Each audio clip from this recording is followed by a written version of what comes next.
At last, we find what we have been searching for 6 months along the Persian Gulf. An open market in human beings.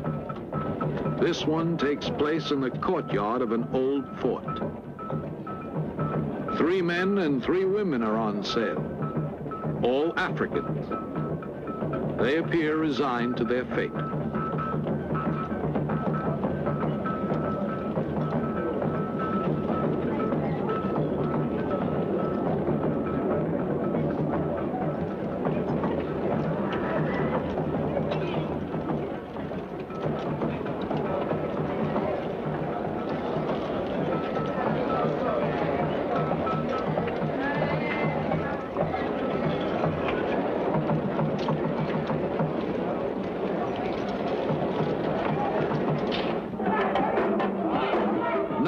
Slaves come from black Africa. They can also be procured on the Arabian Peninsula.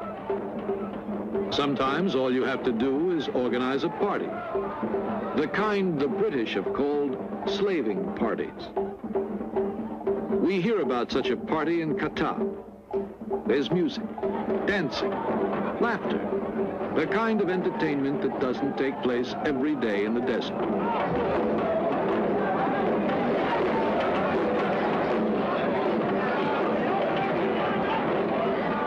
The girls come out of the shelter of their homes. They arrive from nearby villages.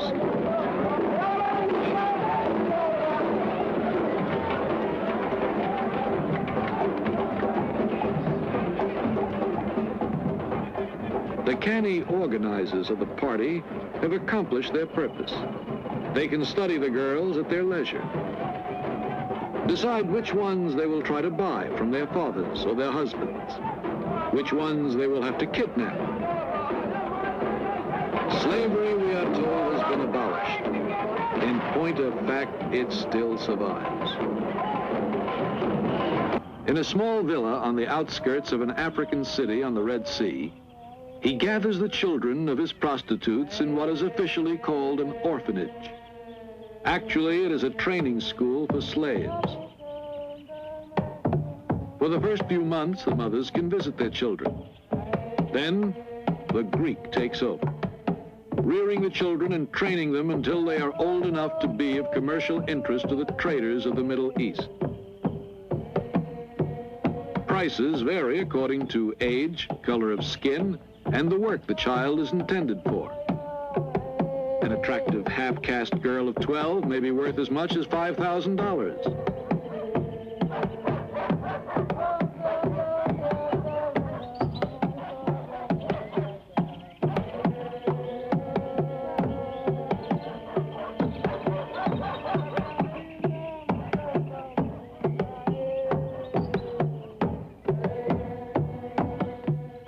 We have been told that a mysterious but important personage is due to visit the Greek today. We wait, and he finally arrives, unaware of the telescopic lenses that are following his every move. He is a buyer come to examine the Greek's merchandise and to purchase the best of it.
eventually land either in a harem or in a brothel. If they look happy at the prospect before them, it is because their training under the Greek has led them to expect a life of wealth and ease and love.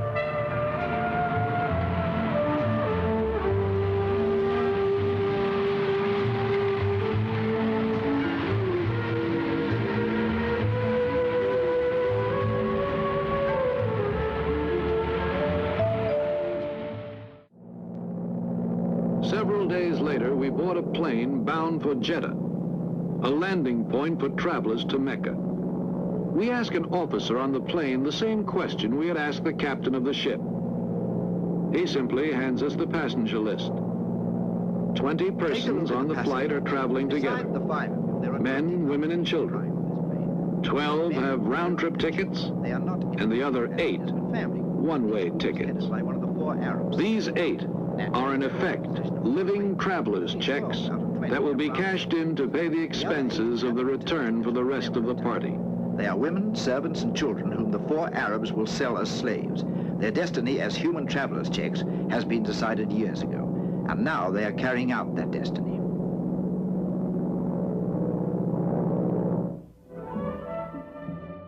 Kuwait, with a population of scarcely 300,000, takes in close to $3 million a day in oil royalties.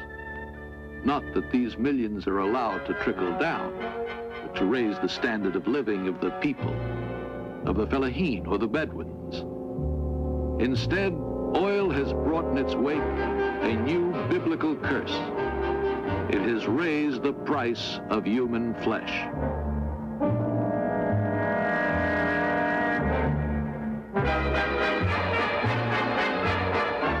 Storage tanks and pipelines add a new and modern decorative touch to the vast emptiness of the desert. But they provide no sustenance for the people who live nearby, in hunger and misery and desperation. Water is precious, and the camel is precious. And to give the camel a rest now and then, water is drawn by slaves. These girls, 10 to 12 years old, are blindfolded to keep from getting dizzy as they take turns with the camel.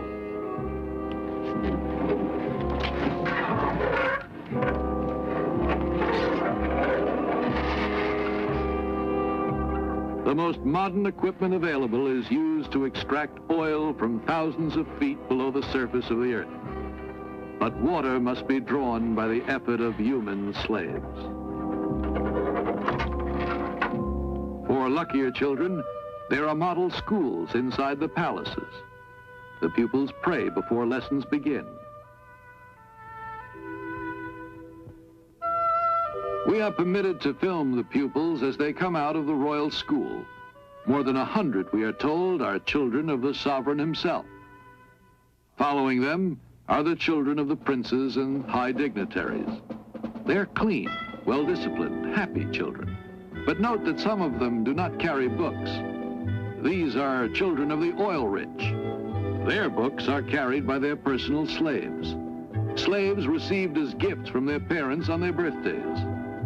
Slaves who will grow up alongside their masters and serve as their personal gods. Most of these are children of palace slaves, and according to the law, they too are slaves.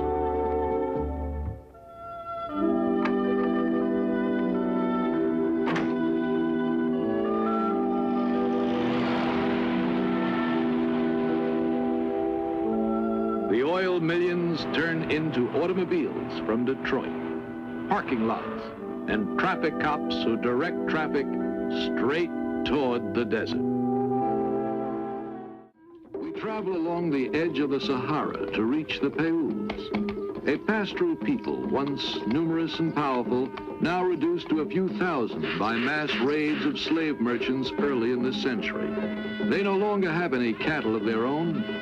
The great herds they lead to pasture are owned by Arab merchants, and the Payouds are so impoverished that they willingly offer themselves in slavery to the owners of these herds. But since they cannot all be taken, The young shepherds show their masters which are the strongest and most courageous among them by submitting to flagellation. The herd owners gaze impassively on the scene, enjoying vicariously the sadistic action before them, and knowing that the strongest will survive.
And the survivors smile and smile and pretend to ignore the pain.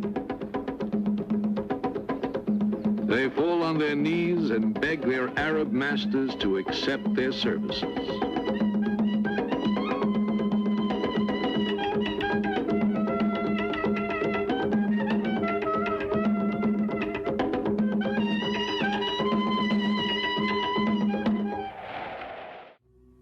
West to east, across the heart of Africa to Arabia. This is the great highway of slavery. Across these desert trails, we took our cameras for thousands of miles in search of secret caravans. The governments of the young African republics are doing everything in their power to wipe out the slave trade. Every day, military units on camels check the border zones. They pursue the caravans and examine the documents of the desert buses. Any of these may be engaged in the slave trade. On the border of Chad and the Sudan lies Fada, the base from which the camel patrols set out. Helicopters keep watch along the border. And we have been permitted to accompany the police on one such inspection. Yesterday, pilots spotted several caravans heading toward the wells of Kairouan, the only wells within a radius of 200 miles. All caravans leaving Chad to enter the Sudan must stop there to take on water after checking in at Fada. One caravan that suspiciously avoided Fada has moved into the throat of Kairouan, a bottleneck deep in the mountains of Enedi. Water surging from the springs here cannot evaporate because the high mountain walls keep out the sun's rays.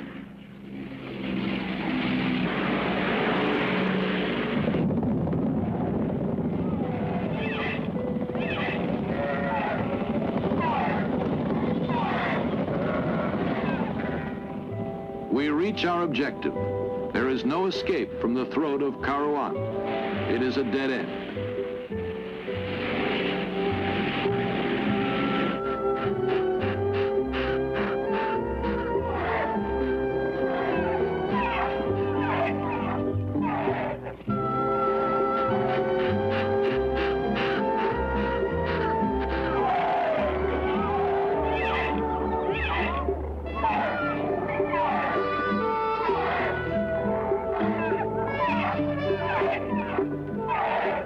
At first, this caravan looks like any other moving from place to place. Camels line up for a drink. Bedouins sit motionless, impassive. The police approach with their interpreter and get permission to search the merchandise.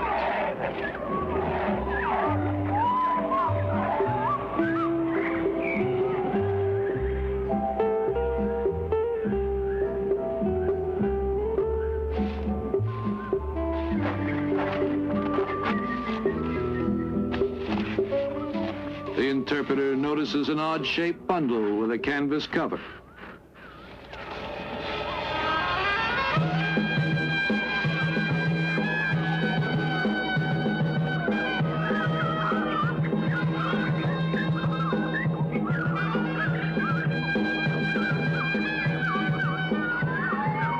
Where were they taking these children? What market were they headed for? The slave dealers won't talk. The children don't know. So the police are unable to find out, and they lose a possible chance of closing off one more market in human beings. A government official gives us an interview on the subject of slavery.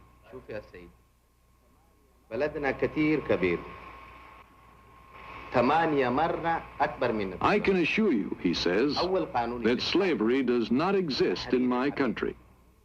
The first official act of my government when it came into power was to draw up stringent laws against slavery. But our country is large, very large. Look at the extent of our borders. Our army and our police do everything in their power to patrol them. But it does happen that the law is violated on occasion. Can you tell me of a single country in the world in which the law is never violated?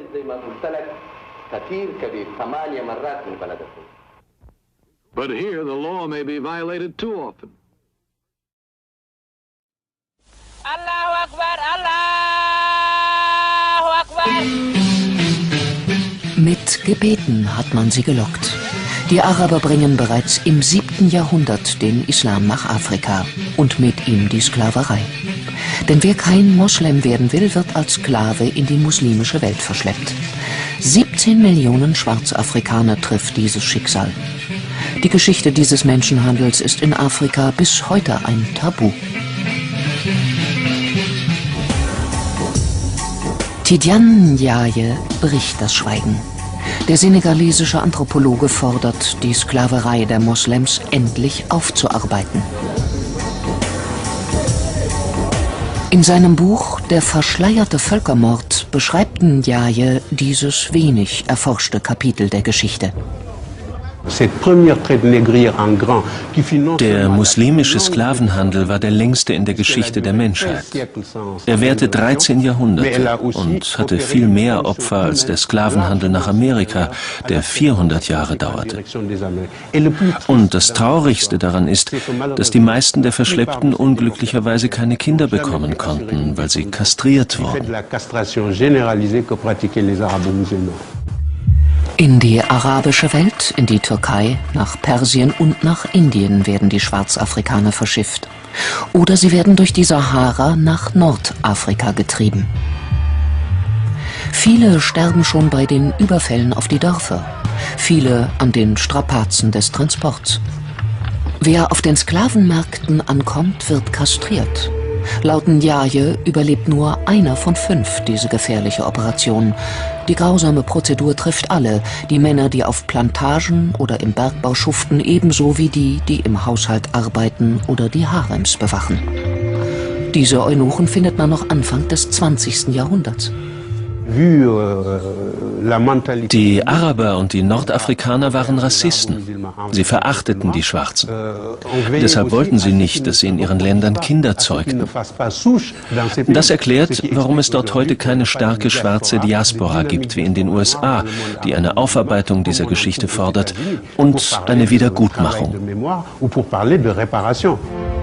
An die Sklaverei der Europäer wird auf der senegalesischen Insel Gorée erinnert. Hier wurden Tausende eingepfercht und nach Amerika verschifft. Solche Erinnerungsorte forderten Ndiaye auch für den brutalen Menschenhandel der Moslems. Der ist für ihn ein Völkermord, denn ein Volk von Kastrierten kann keine Nachkommen zeugen und stirbt zwangsläufig aus. Die Versklavung geschah übrigens im Namen Allahs. Der Koran hat die Sklaverei niemals unterbunden. Im Gegenteil, es gibt viele Stellen im Koran, die die Versklavung von Nichtmuslimen empfehlen. Und im Gegensatz zur Ächtung der Sklaverei im Europa der Aufklärung gab es nie auch nur einen arabischen Intellektuellen, der sich je für die Sache der Schwarzen eingesetzt hat.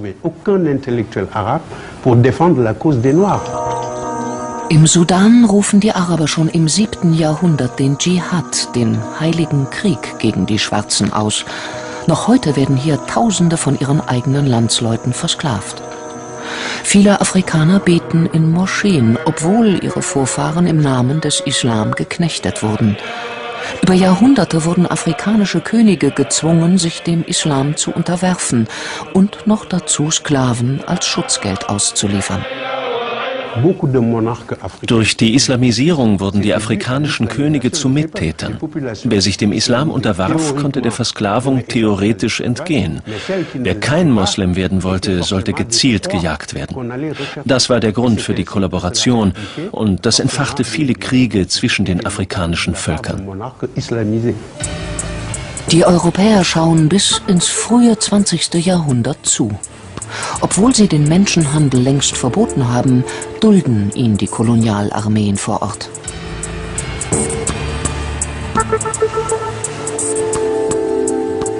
Ein Zentrum des schmutzigen Geschäfts ist die ostafrikanische Insel Sansibar. Hier landen die Menschen nach dem Verbot der Sklaverei in unterirdischen Verliesen. Den berüchtigten Tipu Tip macht der Menschenhandel zum zweitreichsten Mann Sansibars. Noch nach 1920 schuften Sklaven auf den Plantagen der Insel. 13 Jahrhunderte Sklaverei aufarbeiten, dafür gibt es offenbar weder in Afrika noch in der islamischen Welt Bereitschaft. Es gibt eine Solidarität zwischen den Afrikanern und den Arabern wegen der gemeinsamen Religion, dem Islam. Man zieht es vor, über diese schmerzhafte Geschichte nicht zu sprechen. Man richtet die Aufmerksamkeit lieber auf die Schuldigen, die alle schon kennen, die Europäer und die Amerikaner. Tidiane Ndiaye will das nicht hinnehmen. Weder als Intellektueller noch als Enkel eines senegalesischen Königs. Und auch nicht als Moslem. Christian boys kidnapped from the villages are confined to an Islamic school where they are made to study the Arabic language and memorize the entire Quran. Rising for prayers before dawn and studying until the late hours of the night, they are indoctrinated into the strict teachings of the Islamic faith. Those who refuse to cooperate are beaten and chained until they improve their studies. They must give up playing. Playing is harmful. It doesn't allow them time to study.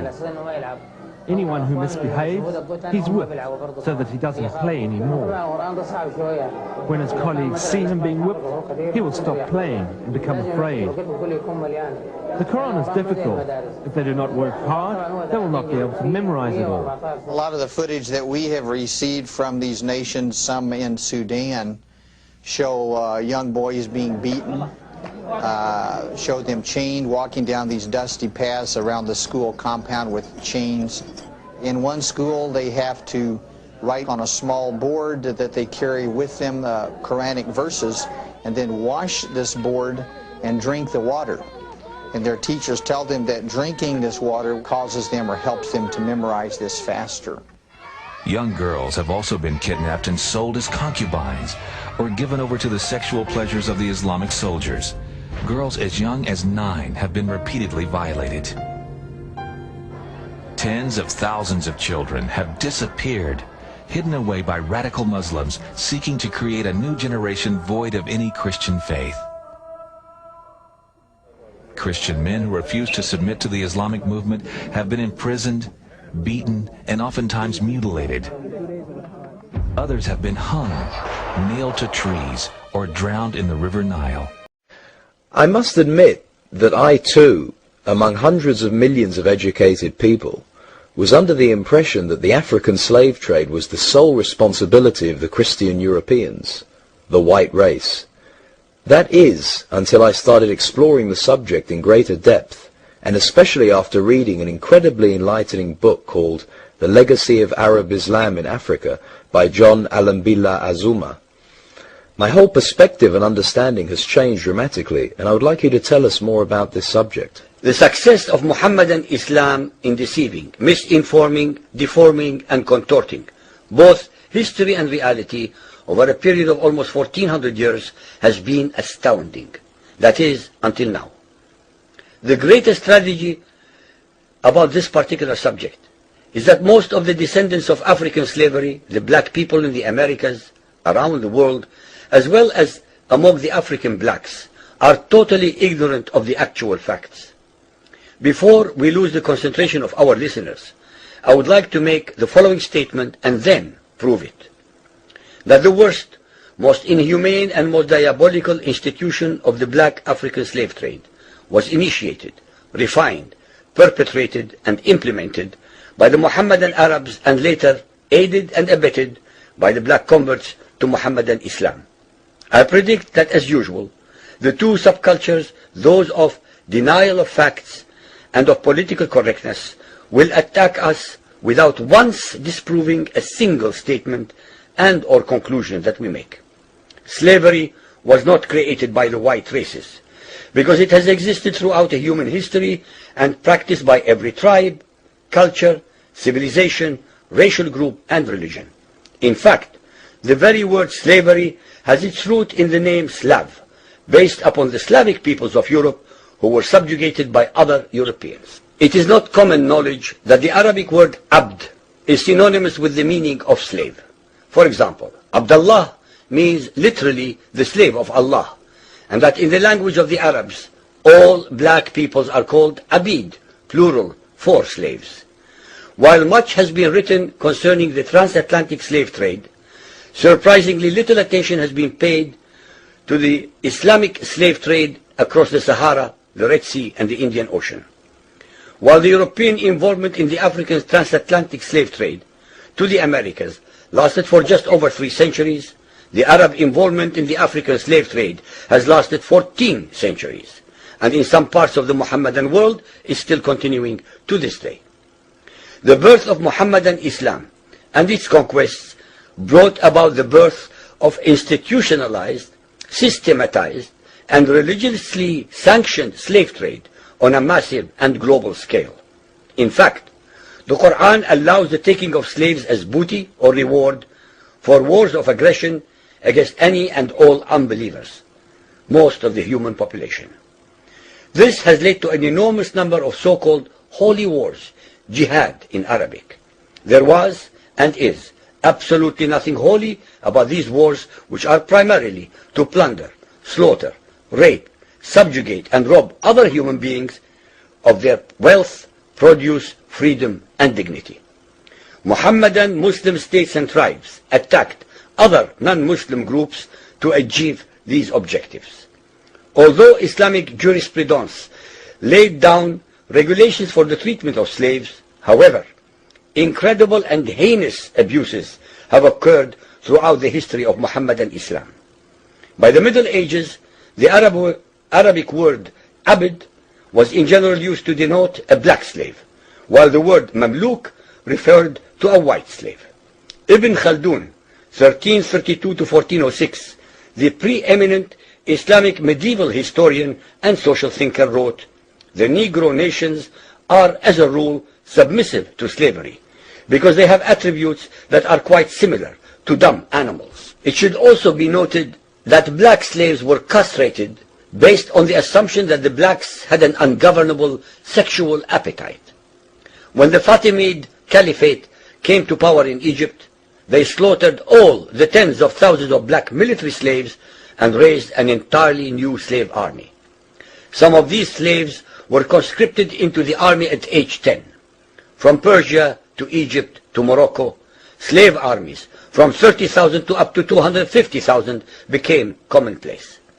The Islamic slave trade took place across the Sahara Desert, from the coast of the Red Sea, and from East Africa across the Indian Ocean. The Trans-Sahara trade was conducted along 6 major slave routes. just in the 19th century, for which we have more accurate records. 1.2 million slaves were brought across the Sahara into the Middle East, as well as a further 450,000 down the Red Sea and 442,000 from the East African coastal ports. That is a total of 2 million black slaves just in the 1800s. At least 8 million more were calculated to have died before reaching the Muslim slave markets. A comparison of the Islamic slave trade to the American slave trade reveals some extremely interesting contrasts. While 2 out of every 3 slaves shipped across the Atlantic were men, the proportions were reversed in the Islamic slave trade. 2 women for every man were enslaved by the Muslims. While the mortality rate of slaves being transported across the Atlantic was as high as 10%, the percentage of slaves dying in transit in the Trans-Sahara and East African slave market was a staggering 80 to 90%. While almost all the slaves shipped across the Atlantic were for agricultural work, most of the slaves destined for the Muslim Middle East were for sexual exploitation as concubines, in harems, and for military service.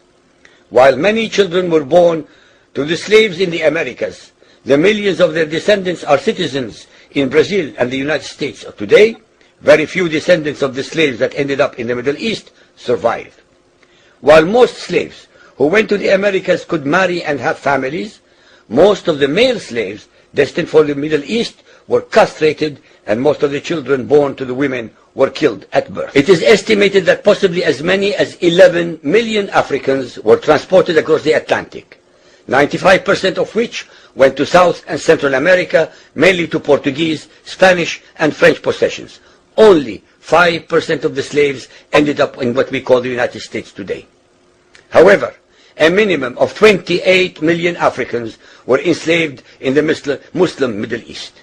Since at least 80% of those captured by Muslim slave traders were calculated to have died before reaching the slave markets, it is believed that the death toll from 1400 years of Arab and Muslim slave raids into Africa could have been as high as 112 millions. When added to the number of those sold in the slave markets, the total number of African victims of the Trans-Saharan and East African slave trade could be significantly higher than 140 million people. What is obscene about this whole subject is the Muhammadan, Muslim, and Arab culture of denial regarding their complicity in the African slave trade, as well as the ignorance of black Muslims about the reality of their past and present conditions. The statistics and reports above are based upon the logbooks kept at the African slave ports, ship logs, travelers' reports, eyewitness accounts, etc. Ladies and gentlemen, the facts and reality of Muhammadan Islam's complicity in the slave trade and their inhuman depravity are infinitely more devastating, more staggering, and more incomprehensible than all the nightmare fictions in the world.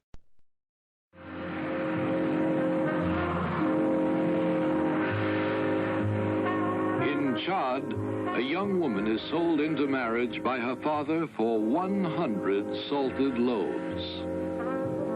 The United Nations Convention on Slavery lists such a sale without the woman's consent as an act of slavery.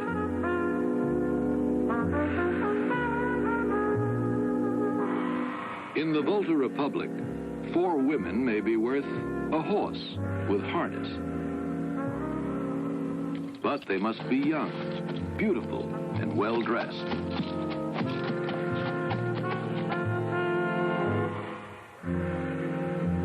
This little girl is worth exactly 70 empty bottles.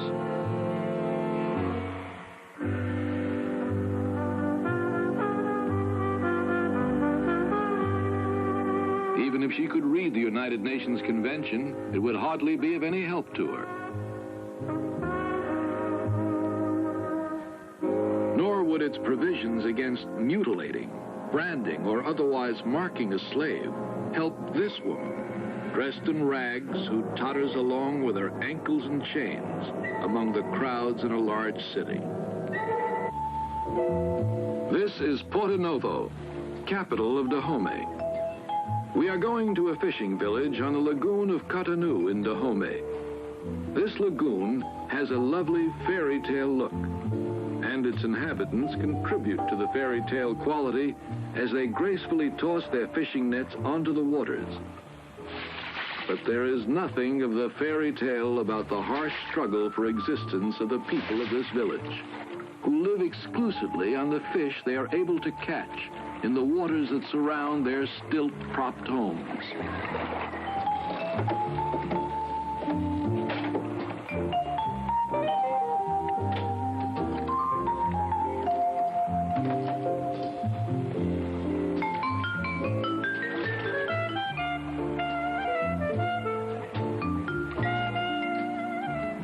The village is famous in this region for the beauty of its girls, but the lagoon provides only a meager living at best, and many of the male children urge their parents to get rid of the females, the least useful members of the community for work and fishing.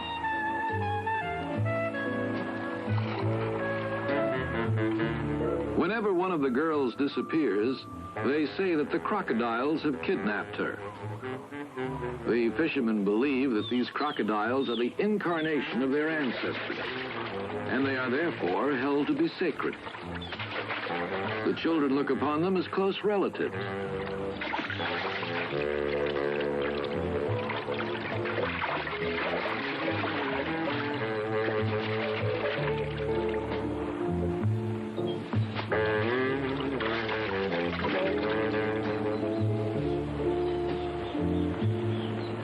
A girl has disappeared.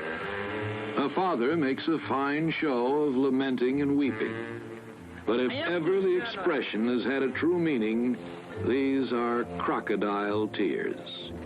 Actually, the girl has not been a victim of the crocodiles. Her father has simply sold her to a slave dealer. Where do these girls end up? Sometimes they are bought by men from nearby villages and become part of the material wealth of the new tribes. But more often, they are spirited away to the Arabian Peninsula to become concubines in the harems of the desert princes. 2 cameras are hidden at a safe distance. A microphone is buried out of sight. Above all, we bring money.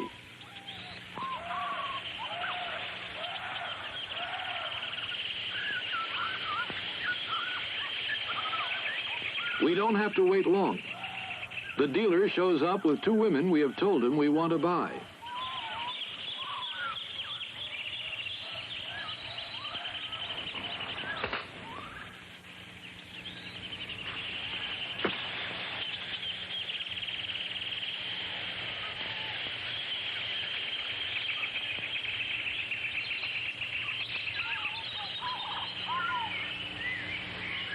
How do you do? How do you do? Fine. What is the name of this one? This is Margaret, and this is Mary. 300 pounds, 300 pounds. Can you see? Fine. The experiment has succeeded. We set our slaves free, seek a new master, if they are to survive.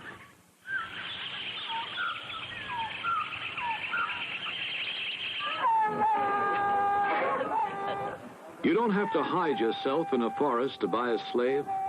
You can buy one on the outskirts of a large city as well. This is an African city at night. One gigantic flophouse. A huge bed of misery and desperation.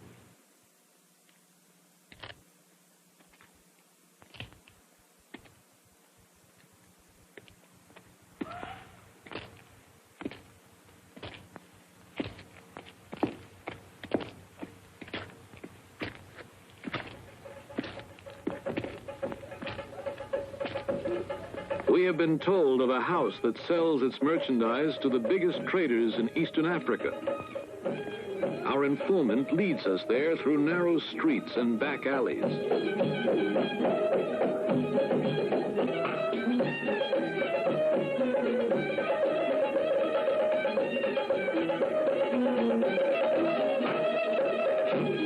Then we watch a girl being bargained for by a rich merchant passing through town.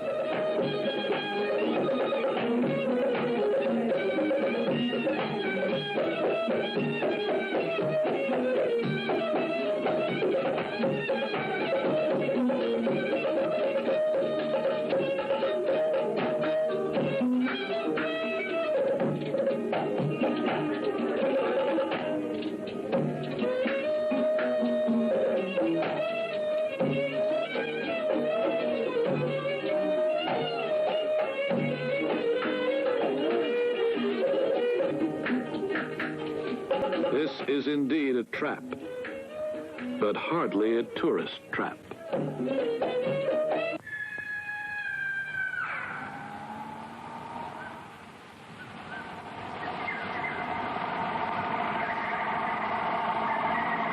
We are in the neighborhood of the oasis of Ahila, on the edge of an airfield abandoned after the war. An old plane lands, and simultaneously a truck emerges from the darkness.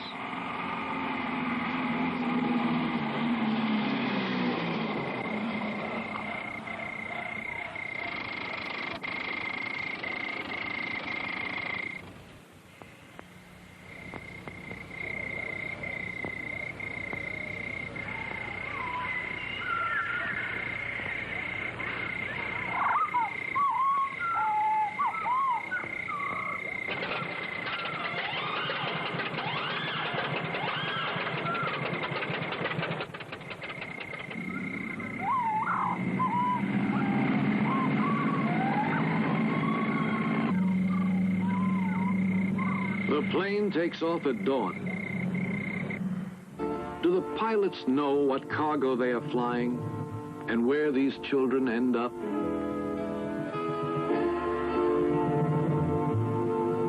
We find our answer. Great opportunity for the slave traders lies in the pilgrimage to Mecca. Mecca is the heart of Islam, and Islam is the third religion in the world.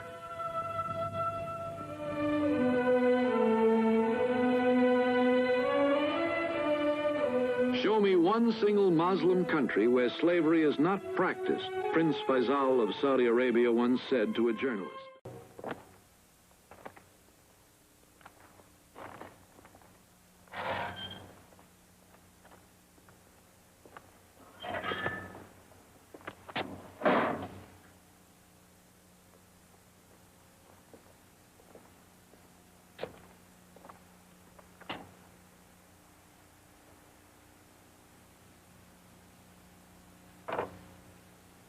We are sorry to have to drag the United Nations into it again, but there is something we must add. We have the evidence of this British officer, Lieutenant Marlon Steele of the 37th Military Police District of Maridi. On the morning of May the 6th, 1963, 5 Kivu slave traders were arrested. They are guilty of having used these instruments of torture on 15 Bakudo children so as to reduce them to such a pitiful physical condition as to arouse the generosity of the passers-by.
We are sorry and ashamed to have to insist on showing this terrible document.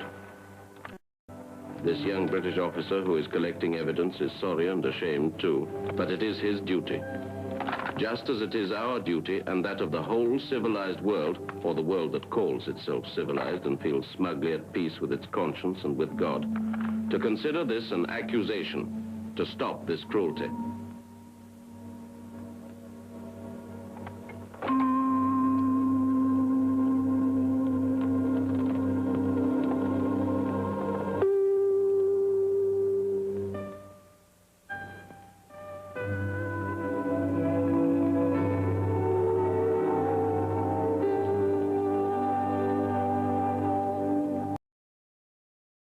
a poor neighbourhood of Mauritania's capital, Nouakchott. Habi and her son don't have much, but even so, it's a lot more than they used to have when Habi was a slave to an Arab family. 2 years ago, an organisation campaigning against slavery rescued her from her former masters. In the beginning it was very difficult for me. It was very difficult to leave my masters because I thought there weren't any other options. I just couldn't imagine I'd be able to live without them. Biram Ould Abaid works for the NGO in question, SOS Slaves. He says it's freed more than 50 slaves over the past 2 years, but that there are thousands more still out there. The slaves are mainly from the ethnic community known as the Haratine, a group oppressed for 800 years in the region, so long that slaves too often simply accept their fate as an inferior caste.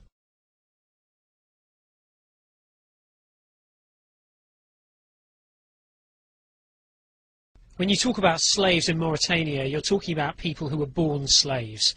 That means who work with no salary, who have no rights with their children, no right to education, and if it's a woman, she must sleep with her masters at their will.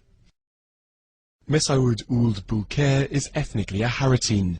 He's a candidate for the presidential election and has risen to be president of the National Assembly, a first for his community. He's frustrated about the lack of progress. Just because I'm president of the National Assembly doesn't mean that the problems of my community are therefore resolved, or that there's even been any evolution. On the contrary, we're doing everything for the concrete cases of slavery which are on the way. People can't accept the fact that the government is treating these cases as slavery. Slavery was officially outlawed in Mauritania in 1981, but it only became a crime to own slaves in 2007. Theoretically, the offence holds heavy punishment, but in reality, nobody has so far been sentenced. Habi and her son might have been spared from their lives as slaves, but thousands of others haven't yet been so lucky. These ruins are all that's now left of the village of Niamlel in southern Sudan. Like many predominantly Christian villages in this area, it's been looted by Sudanese Arab militias from the Muslim north. They carry out regular raids on the Dinka tribespeople. They're supposedly freelance robbers, but the village is on the front line of the war between north and south. The Muslim government appears to turn a blind eye. This family says they've been left with nothing after the Arabs carried off goats and cattle and then burned the village.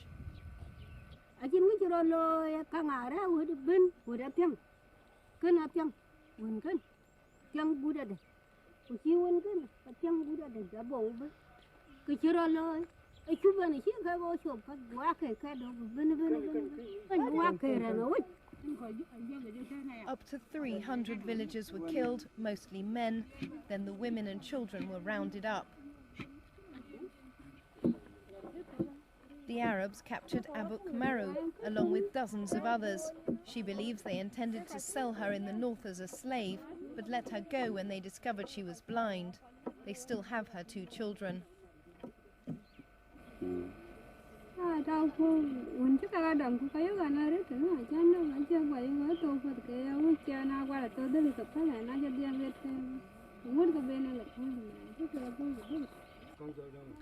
Akai Barjok was captured in the same raid along with her 3 children. She was rescued by her husband, who undertook the dangerous journey to the north, where he found his whole family had been sold into slavery.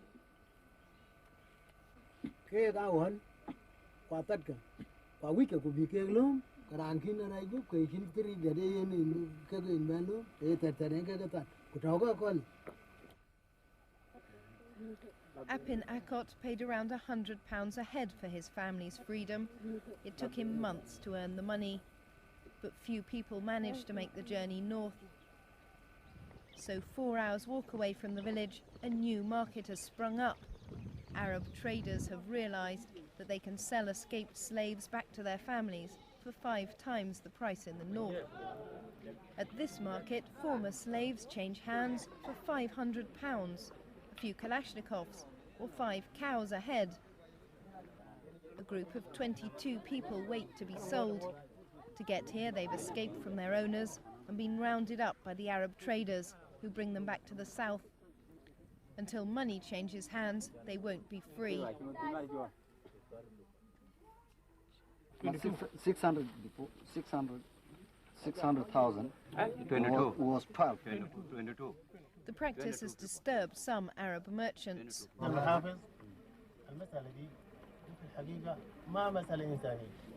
الزول اللي بيخش في مسألة زي ده شبه ما فاهم أو ما بيعرف الحياة. إذا كان بيعرف الحياة ما بيخش في مشكلة زي ده. But controversially, a Western aid agency has got involved. Freedom, sweet. It is literally freedom for 20 people. These children are being brought back with money supplied by Christian Solidarity International. Here, it's handing over £10,000 to a slave trader.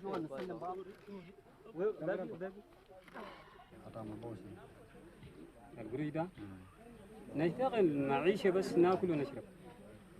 ولا بتاع برك. ده؟ لا ده. أنا بقول القروش ده ما لي أنا براي. The charity made a clandestine visit to the area, which is closed to aid workers. Baroness Cox, the British Conservative peer, defended the programme.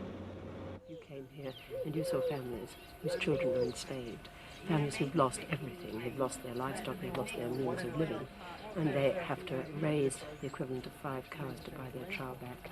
Would you leave those children in slavery if you could actually enable the local people to redeem their own children's freedom? The practice of taking slaves has flourished during Sudan's civil war. Niamlel village is close to the Sudan People's Liberation Army, fighting government forces in the north. It's alleged that the government is training and even arming the Arab looters to further its military goals. They are practicing the slavery and they are killing people, innocent people, without any reason. If they want to crush us, they should fight us alone without killing and abducting people and practicing slavery. In a situation of war, it is likely some mistake may take place. But I can assure you, it is not a policy, and we challenge those evidences where they have support to bring it to us, to take them to our appropriate authorities, and we can assure you we can respond to them. People like Alouat Majok may provide that evidence. She became a slave as a child. Her baby is the result of a rape by her Arab master and bears his name.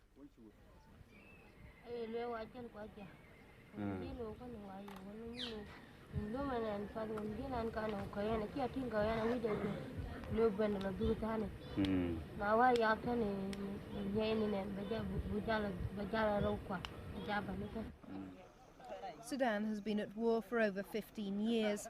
It's left its mark on almost every aspect of life. International slavery was abolished 100 years ago, but in Sudan no one seems to have noticed its passing.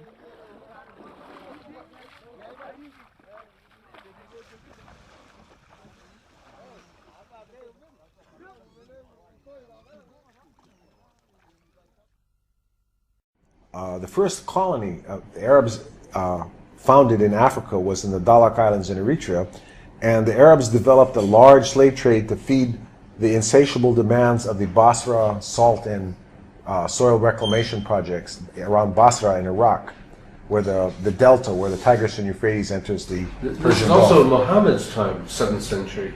Yes. This was the rise of the Arab Empire that became, an international empire. But the first 250 years of the Arab Empire saw a large, massive slave trade where they were going into East Africa and taking slaves. If you read the classic Arab scholars like Ibn Khaldun and Al-Masudi and even Ibn Battuta, they speak of these massive concentrations of African slaves in Iraq. They were called the Zanj, as in Zanzibar or in Tanzania. The Arab word for Africans was Zanj, Z-A-N-J. So there was a series of the revolts of the Zanj, or the African slaves in Iraq. And at one point, the revolts were so large that the Zanj rose up and captured the city of Basra and massacred, because apparently they were treated so brutally by their Arab slave masters. They massacred every man, woman, and child in Basra and established an African kingdom in Basra, which is the closest large city to Baghdad, which at the time was the center of Arab culture in the world. The first great African slave revolt historically documented took place in Iraq. Known as the Zanj Revolt, it lasted from 869 to 883. Thousands of African slaves from East Africa working in the salt marshes in southern Iraq joined forces with other groups to revolt against slavery and for social changes. The Zanj rebels even established their own state with its capital called Al-Muqtada, and during 14 years seriously threatened and challenged the reign of the Abbasid Caliphate. They spoke of, Al-Masudi in particular spoke of one plantation in the salt fields of Basra that had 50,000 African slaves there. Now, if 50,000 African slaves were living there, to get those 50,000 African slaves, they had to capture 100,000 able-bodied adults in East Africa. Because out of every 2 slaves that are captured, 1 would die in transport. So, if in the Americas, if a slave life lasted 7 years, let's just say for round figures, the Africans in the slave fields of Basra lived for 10 years. That means every 10 years, 200,000 new able-bodied adults had to be captured in Africa to supply 100,000 slaves to keep the Basra plantations operating. So that means in 100 years, you're talking about 2 million African able-bodied adults were taken from East Africa to Iraq, okay? And they're treated so brutally that they regularly rose up in rebellion. Not so much in the European slave trade in Africa, but in the case of the Zanj, the African slaves in Iraq, there was subhuman bondage.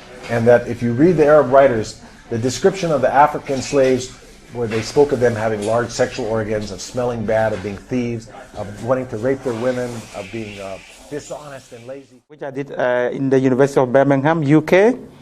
And I wrote the book because there was very little writing on some of the themes that I wanted to address, that I address in the book, having to do with the theme of Islam's interaction with African traditional religions, the whole history of jihad in West Africa, and as part of that, a very important part of that, the slave raiding and the slave trade that happened within West Africa by Muslim communities.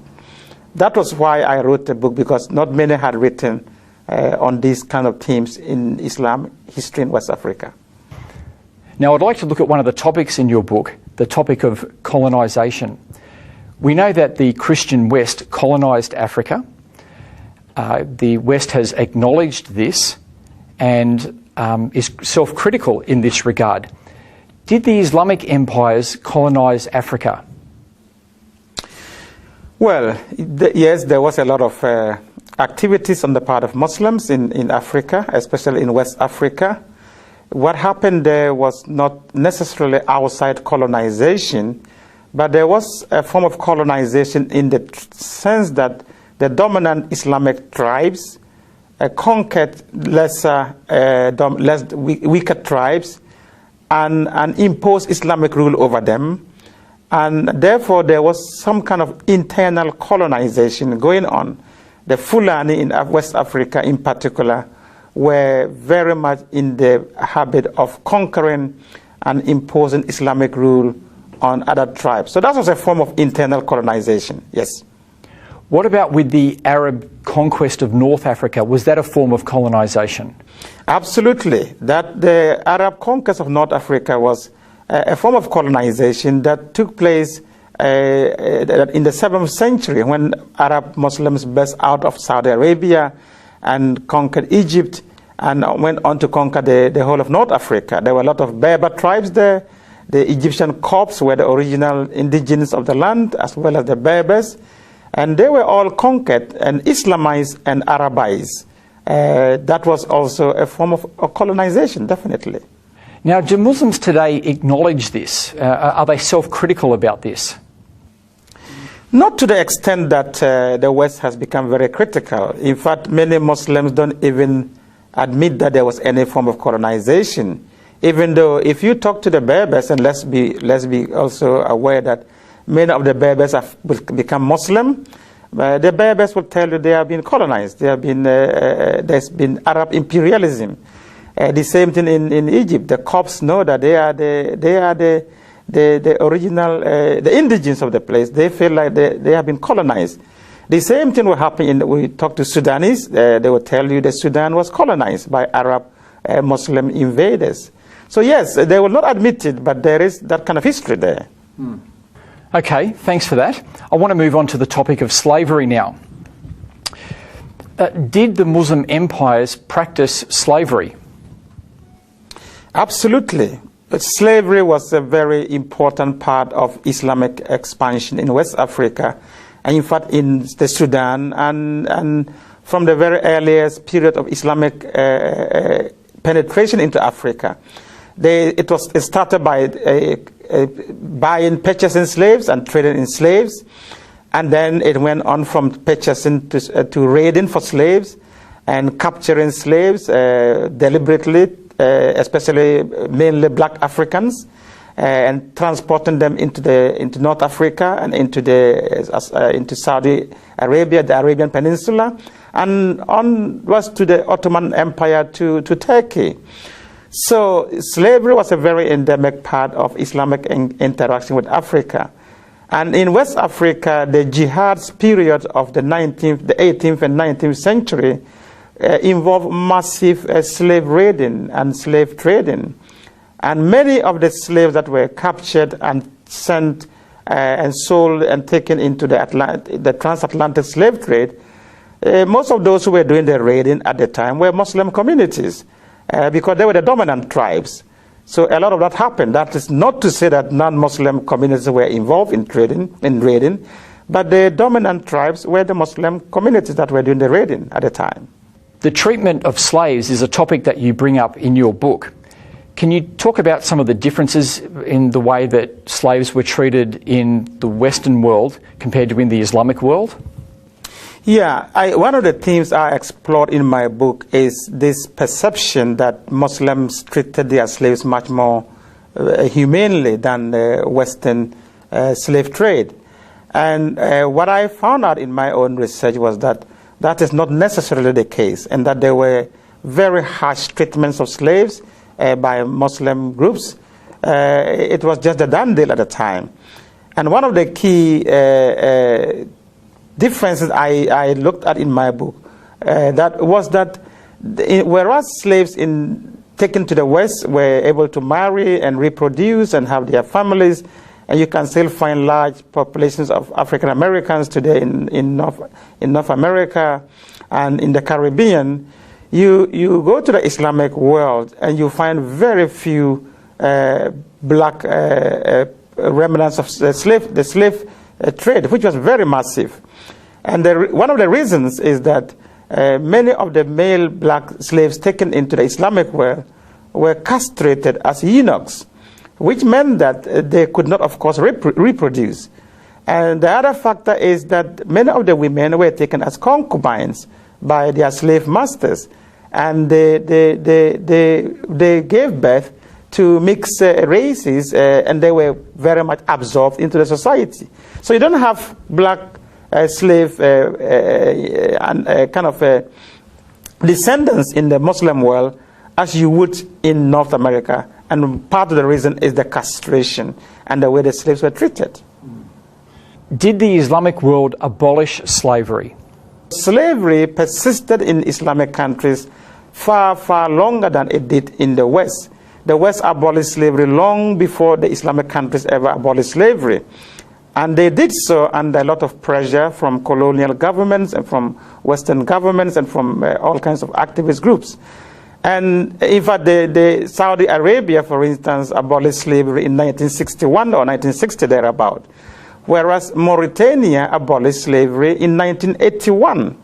And these were done on paper, and a lot of it is still being done. In practice, there are still a lot of slaves in Muslim countries. And the Sudan, during the Civil War, there was a lot of slave raiding going on, done by the Arab Muslims in the north against the enemies and the Christian Africans in the south. So even up to the 90s and this century, there was still capturing of young African men, boys in the Sudan for sale. So slavery continues, even though it has been abolished on paper in many Muslim countries. I often hear Muslims talking about the golden age of Islam, and they look back to this as the time when Islam ruled, and this is the golden period that they look back to. What's your understanding of the golden period, the golden age of Islam? Yeah, it depends on which Muslims group we are talking about, but the golden age of Islam, many Muslims look back to the period between the 7th and the 9th century, when during the Abbasid Caliphate, or rather from the 9th century to around the 13th century, during the Abbasid Caliphate. They talk about it as the golden period of Islam. But if you look at that history, it is fraught with difficulties, with a lot of problems. Yes, a lot of progress was made under that period. There were times of very stable rulership. There were times of progress in terms of learning and science and exploration. There was a lot of that going on. But that does not necessarily, and that was the time that Islamic orthodoxy was formalized. So there were a lot of milestones within that period. But in terms of golden period, I think it's very tricky to begin to talk about golden periods. If we look back and look at how messy the whole situation was at that period and many other periods in Islamic history, just like many of the other empires. Yeah, because from what you were saying, it was a time of conquests, colonization and slavery as well. Absolutely. With everything else. Absolutely. So there may have been those great moments, but there's still conquest, colonization and slavery as part of it. Absolutely. And during that time, it has to be said, Muslims were not the only ones who were conquering, other people were conquering also. And slavery, yes, during the 9th up to the 13th century, slavery was still very much an Islamic phenomenon as compared to the West. Of course, there was ancient slavery in many other societies, but in terms of chattel slavery, in terms of slavery as an institution, that was profitable. That was very much still an Arab Islamic preserve until the West came in sometime from the 15th, 16th century onwards. So yes, there was a lot of that as part of that so-called golden period of Islam. Now, discussing these ideas in our universities is not always an easy thing to do. In your book, you write, hence, in the study of Islam in the West, the dominant convention is that a critical approach is reserved for the Christian past, but forbidden for the Muslim past. The net result is a romantic picture of the history of Islam, avoiding and sometimes denying such issues as the jihadist slaughter and mass enslavement of traditional African believers. Can you just talk to us a bit about your experience as an African in the Western universities talking about these issues? Yeah, that is actually a very important question. I, as an African who embarked on the study of Islam in Africa, was very frustrated that, especially back in the 90s when I was doing my studies, that Western academics were shying away, almost self-censoring on these difficult themes of jihad, of the violence associated with jihad, and the slave raiding and slave trade that was very massively undertaken by Muslim societies in Africa. And some only noted in a footnote, and we don't want to discuss it. And that was very frustrating. Meanwhile, they will go at length and talk freely and openly about the Western transatlantic dimension of slave trade. And so for me, this painting of a very romantic picture of the Islamic past in Africa was hindering interfaith dialogue and dialogue between Muslims and Christians in particular. And especially in a situation where the radical Muslim groups were laying claim to these histories, these romanticized histories that was written mainly by Western scholars, that they had a golden age of Islam in Africa that they want to return to. Unfortunately, many of the groups that we have today that are ideological Muslim radical groups, and even Boko Haram in Nigeria, are laying claim to some of these romanticized histories that has been contributed to by Western scholarship and academia on the West of Islam in Africa. And this is what I was trying to challenge and to raise questions about, that we have to paint a more realistic history of the past. Africans have to get a more holistic history of their past if we have to live together, have meaningful dialogue between ourselves as Muslims and Christians. So what do you think is the way forward? Yeah, I explored in my book, the reason why I wrote this book was not to be polemical against Islam or anything of that sort. It was simply to say to African Muslims, my co-Africans, fellow Africans, that look, both on the Islamic and Christian fronts and on the past, we have difficult histories with the way these traditions interact with Africa. So we need to take both histories critically. We need to study the histories critically, instead of denying and romanticizing one history. Because when we do that, we are not going to, unless we understand our past very clearly and honestly, we cannot move forward with any sense of integrity and mutual respect. So the whole idea is, how do we move forward? Let's have a much more critical discourse of our past, and then we can move forward with meaningful futures together. That's the only way to move forward in this. Thank you very much for talking with us today. Thank you.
Akai tinga mai ke ga ja pingi te len tembe ong pin ka jal kai karu ke monjeng ke ga ja yo ko chena ku mai ja pingi ku ma ja kin ben wer ni ya miskin fa ku nian dele ku baiki anakit pat dan chin no ka chin tangi je to ko ong kin nyai a wor wel pat wong ki de no ne na chi kwa de ten qua the kin ga ken nam ya a chi nyai.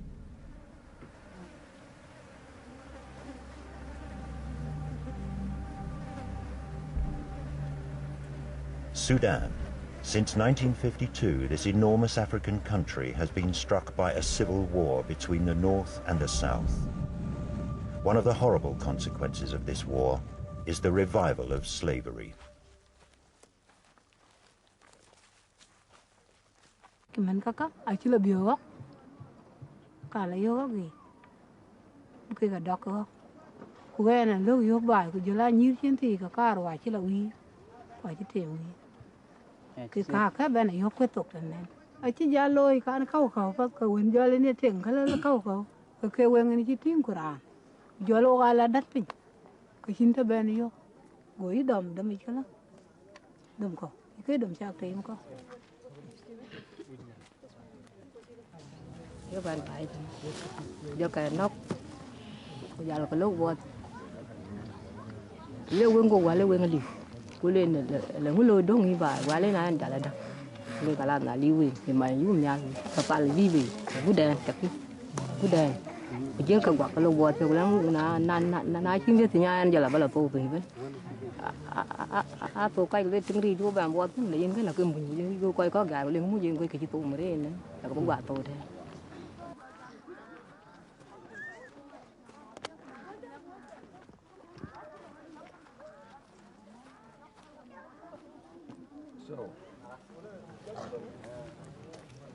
So there were, what, 414 slaves, so it's 20,700,000 Sudanese pounds that we owe you. Or put it in his, okay, that's 5 million, that's 5.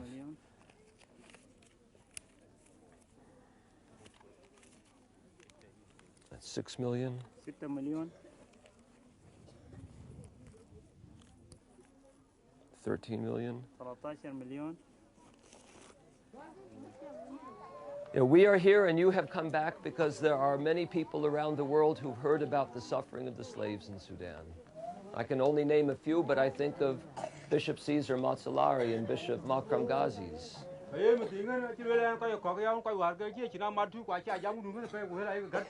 And so many people have not only felt bad in their hearts about the suffering, but they have felt that they must do something, and they've prayed every day, and they have given money. So now you're free to go back to your villages, to find your mothers and fathers and your husbands and your relatives and neighbors, and we wish God's blessing upon you and hope that you can live in peace and security from this day onward. The American John Eibner, who represents CSI, the Swiss organization Christian Solidarity International, travels about 6 times a year to South Sudan. During his visits, he buys back the freedom of women and children that have been enslaved. This is the wife of his brother, and this is his daughter. Ah, his daughter. And were they taken at the same time? The same day they were taken. The same day. When were they taken? And then last year. At Warawa? No, last year. It's not Wato. And so, have you seen them since they have been back, or is right now the first time you've seen them? Right now. That was the first time. Very good. Well, we're very happy. No one knows exactly how many slaves there are in Sudan, but we have reasonably good estimates of the numbers, and we reckon that there are over 100,000 chattel slaves in Sudan. That is, slaves that are the private properties of private masters. And there are many more people who are subjected to slave-like conditions who have not been kept by private masters but end up in government-run concentration camps, which the government calls peace camps. Okay, Noor? Okay, shukran. Slave trading is a thriving business. Northern militias are raiding villages in the south for slaves, which they then take back to the north. They keep them in their households or sell them to other masters. A few Arabs in the north, so-called retrievers, are tracing the slaves and buying them. They then bring them back to the south, where these retrievers present the slaves to John Eibner, who is buying their freedom.